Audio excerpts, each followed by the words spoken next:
Tahun 2025 merupakan tahun penting bagi sektor energi hulu migas Indonesia, di mana target lifting minyak nasional sekitar 605.000 barel per hari dan target total lifting migas dalam APBN 2025 menjadi tolok ukur keberhasilan pemenuhan energi domestik serta kontribusi terhadap penerimaan negara. Pemerintah melalui Kementerian ESDM bersama SKK Migas telah mengambil berbagai langkah strategis untuk mengejar target ini, termasuk koordinasi dengan kontraktor kontrak kerjasama untuk meningkatkan efisiensi operasi lapangan dan optimalisasi produksi migas. Lantas, bagaimana perkembangan produksi dan lifting minyak serta gas bumi nasional sepanjang tahun 2025 dan seperti apa strategi operasional serta kebijakan yang diterapkan untuk pengoptimalan lifting migas di tengah dinamika industri dan tantangan operasional? Kita akan membahasnya bersama dengan Kepala Satuan Kerja Khusus Pelaksana Kegiatan Usaha Hulu Minyak dan Gas Bumi atau SKK Migas, Joko Siswanto. Terima kasih sudah bergabung bersama kami, Pak Joko. Tentu kita lihat ini kita sudah akan memasuki tahun 2026, jelang tutup tahun. Mungkin bisa dijelaskan kepada kami seperti apa perkembangan proses lifting migas hingga akhir tahun ini. Ya, alhamdulillah perkembangannya cukup baik, bahkan boleh dibilang sangat baik gitu ya. Karena apa? Karena kalau kita lihat beberapa tahun ke belakang, itu produksi minyak mentah kita selalu turun. Nah, milestone-nya yang pertama adalah bagaimana kita mencegah penurunan ini. Jadi kalau kita bisa produksinya sama saja sama tahun lalu, itu sudah bagus ya. Yang kedua, bagaimana kita bisa meningkatkan atau lebih tinggi dari tahun lalu. Nah, alhamdulillah 2 milestone ini sudah kita capai. Nah, milestone yang ketiga adalah bagaimana kita bisa mencapai target APBN 605. Nah, alhamdulillah 1-2 hari terakhir dengan berbagai upaya, gejolak yang sangat luar biasa, kita mencapai 605, alhamdulillah. Kita tinggal 3 hari lagi menuju akhir tahun, Senin, Selasa, Rabu, tanggal 31, kita mau lifting semua minyak-minyak yang sudah kita produksi, yang sudah kita tampung di tangki-tangki dan di tanker-tanker. Semoga mudah-mudahan kita terus berdoa, terutama di laut, ya minyak-minyak yang dari produksi offshore, itu kita akan lifting dengan kapal tanker. Nah, insya Allah cuaca bagus, tanker bisa merapat, kita bisa lifting. Dan juga minyak-minyak yang di depot-depot di pelabuhan, itu juga akan kita lifting. Mudah-mudahan cuaca bagus, insya Allah kita bahkan bisa melebihi target daripada APBN. Oke, optimis target APBN 2025 bisa tercapai ya? Ya, mudah-mudahan ya 3 hari lagi tidak ada unplanned shutdown, cuaca bagus, tidak ada pipa bocor dan sebagainya. Mudah-mudahan kalau itu semua lancar, insya Allah bisa tercapai. Oke, baik Pak. Tentu kita harapkan ya. Tapi kalau kita berbicara terkait dengan risiko cuaca yang memang menjadi kekhawatiran kita semua, terutama melihat dampak bencana yang baru-baru ini terjadi di Sumatera, adakah dampak yang juga sempat mempengaruhi kondisi lifting migas akibat dampak bencana di Sumatera?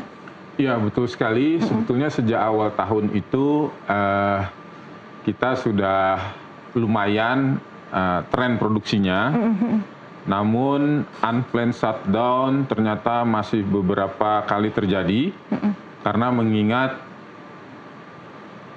infrastruktur daripada hulu migas ini sudah sejak lama begitu ya, bahkan di Chevron itu sudah hampir 100 tahun, terutama yang dikelola oleh Pertamina yang di offshore ya, pipa-pipa banyak berkarat, banyak bocor.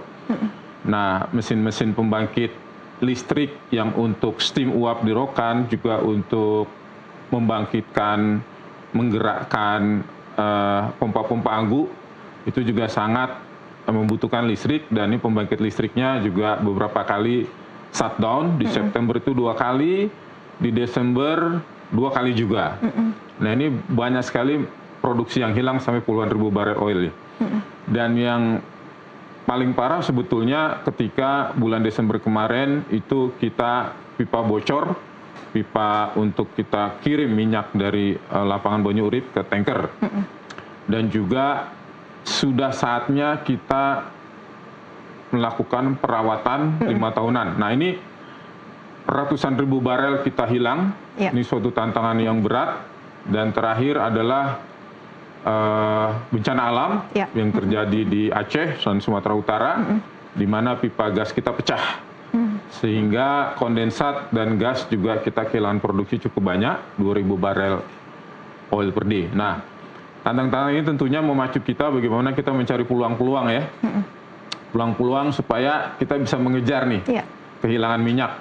Baik itu tantangan alam, tadi infrastruktur yang sudah tua, juga tantangan bagaimana kita mempercepat segala urusan, perizinan, dan sebagainya. Nah, alhamdulillah kita bangkitkan nih semangat anak-anak di lapangan, juga di kantor, Suaka 3S, bahwa kita harus bisa yakin kita bisa mencapai target APBN. Baik, Pak Joko tadi sudah menyebutkan ada berbagai kendala dan juga tantangan ya, tapi yang patut kita apresiasi adalah ada milestone yang dapat dijaga di tahun ini. Sebetulnya apa saja faktor yang mendorong capaian tren lifting migas di tahun ini? Yang pertama, alhamdulillah pimpinan negara kita, Pak Presiden, selalu membangkitkan semangat bahwa kita harus mencapai target APBN. Nah, yang kedua, keputusan beliau juga sangat cepat dan sangat mendukung dengan diterbitkannya Kepres mengenai tim Satgas Hilirisasi dan Ketahanan Energi. Nah, ini sangat membantu sekali, terutama dalam hal percepatan perizinan.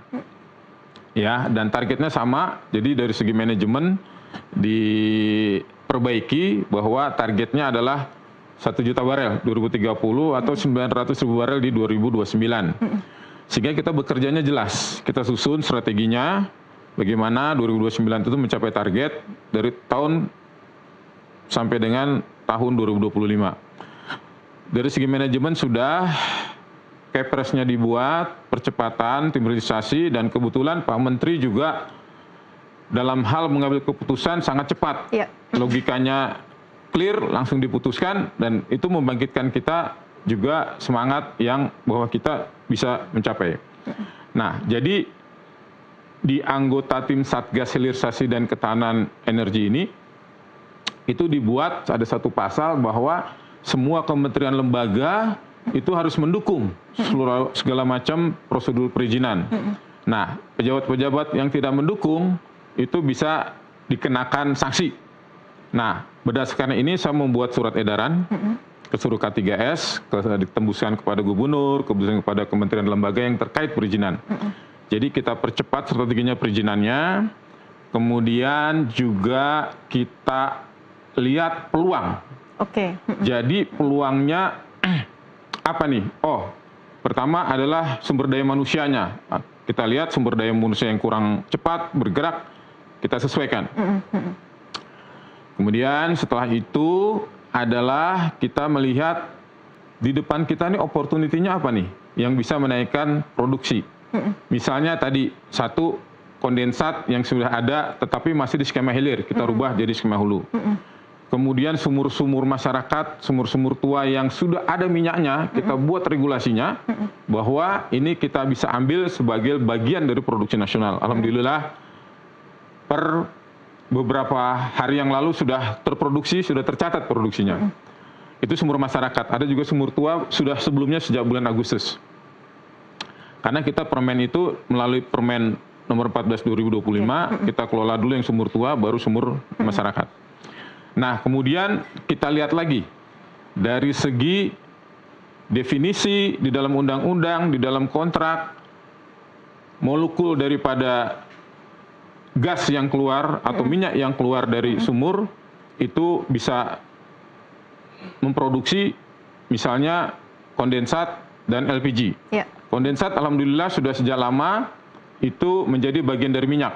Jadi di sumur yang kita bor itu yang keluar bisa minyak satu fasa, bisa juga gas, bisa juga minyak dan gas 2 fasa, dan 3 fasa minyak, air dan gas. Nah, gas itu dengan tekanan tinggi dan temperatur yang tinggi ketika nyampe ke permukaan itu ada yang terkondensasi, itu jadi kondensat masuk polimer. Nah, ada juga yang kita bisa proses menjadi LPG. Nah, LPG ini cukup lumayan 22.000, 23.000 barel oil per day. Nah, itu kita masukkan ke dalam kelompok minyak. Karena LPG kan liquid petroleum gas. Dari segi definisi itu masuk dalam minyak. Dari definisi di undang-undang, definisi di kontrak, dan yang paling penting adalah dari segi molekul itu sendiri. Jadi LPG adalah itu C3C4, propana butana. Nah, kalau gas itu C1 C2 dalam bentuk pipa kita ekspor langsung bisa pakai pipa. Kita juga bisa jadikan LNG, liquid natural gas, ya LNG. Itu C1 C2, tapi dia temperaturnya minus 127 derajat di bawah nol, dan juga tekanannya tinggi. Nah, tapi kalau dalam temperatur tekanan standar dia berupa gas. Nah, kalau LPG kayak kita korek buat ngerokok itu kan itu temperaturnya standar dalam bentuk cair kan, kalau kita dalam bentuk cair dan kita kasih tekanan sedikit supaya dia keluar dalam bentuk gas, kita bisa keluar apinya gitu. Nah, itu kita masukkan ke dalam kelompok minyak sehingga kita bisa dapat mencapai 605.000 barel per day. Baik. Tadi sudah dijelaskan ya gambarannya terkait dengan perkembangannya. Tadi juga sempat dibahas juga terkait dengan sumur minyak masyarakat yang juga bisa menjadi salah satu kontribusi untuk lifting migas. Pak Joko, kita akan jeda terlebih dahulu. Pemirsa, dialog akan kami lanjutkan sesaat lagi.